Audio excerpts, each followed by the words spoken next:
মাশাআল্লাহ ভাই, চমৎকার একটি প্রশ্ন করলেন। ভাই প্রশ্ন করলেন, বিসমিল্লাহির রহমানির রহিম।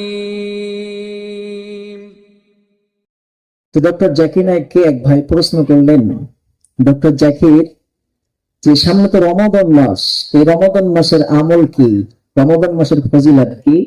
তো ডক্টর জাকির নায়েক এভাবে উত্তর দিচ্ছেন, মাশাআল্লাহ মাশাআল্লাহ ভাই, চমৎকার একটি প্রশ্ন করলেন। ভাই প্রশ্ন করলেন, রমাদান মাসের সব থেকে গুরুত্বপূর্ণ আমল কোনটা? আল্লাহ সুবহানাহু ওয়া তাআলা বললেন সূরা বাকারার 183 নম্বর আয়াতে আল্লাহ সুবহানাহু ওয়া তাআলা উল্লেখ করলেন, সমস্ত বনি আদমের জন্য রোজাকে ফরজ করা হয়েছে। প্রত্যেকটা বনি আদম রোজা রাখবে। শুধুমাত্র তোমাদের জন্য রোজাকে ফরজ করা হয়েছে তা নয়, তোমাদের পূর্ববর্তী যত উম্মত ছিল, তোমাদের পূর্ববর্তী যত নবী রাসূল ছিলেন, প্রত্যেকটা নবী রাসূল এবং উম্মতের উপরে আল্লাহ সুবহানাহু ওয়া তাআলা রোজাকে ফরজ করেছেন। কারণ যে ব্যক্তি রোজা রাখবে তাদের অন্তর থেকে পরিশুদ্ধ হবে, আল্লাহ তাআলার নৈকট্য হাসিল করবে। আবার বিশ্বনবী সাল্লাল্লাহু আলাইহি ওয়াসাল্লামের কাছে একজন ব্যক্তি গেলেন, নামটা হলেন উমামা।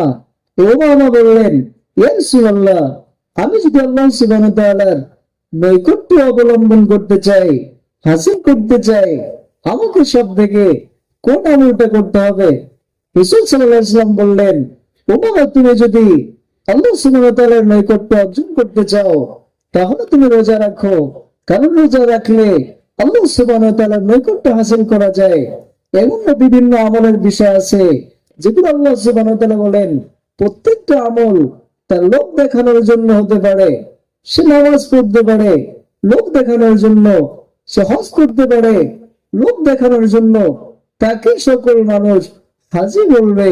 আবার কেউ যদি সালাত আদায় করে তাকে মানুষ নামাজি বলবে।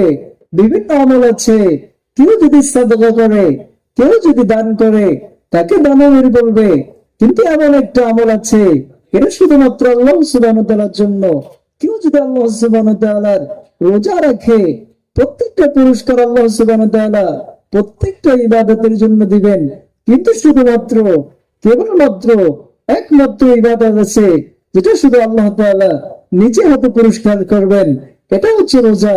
শ্রম যদি কেউ পালন করে আল্লাহ সুবহানাহু ওয়া তাআলা তাকে উত্তম প্রতিদান প্রদান করবেন। সেটা হচ্ছে আল্লাহ তাআলা নিজে হাতে তাকে দান করবে, এটা অন্য কারো দ্বারা দিবে না। আবার কেউ যদি রোজা রাখে, এই রোজাদারের জন্য বাবুর রায়হান নামক একটা দরজা আছে।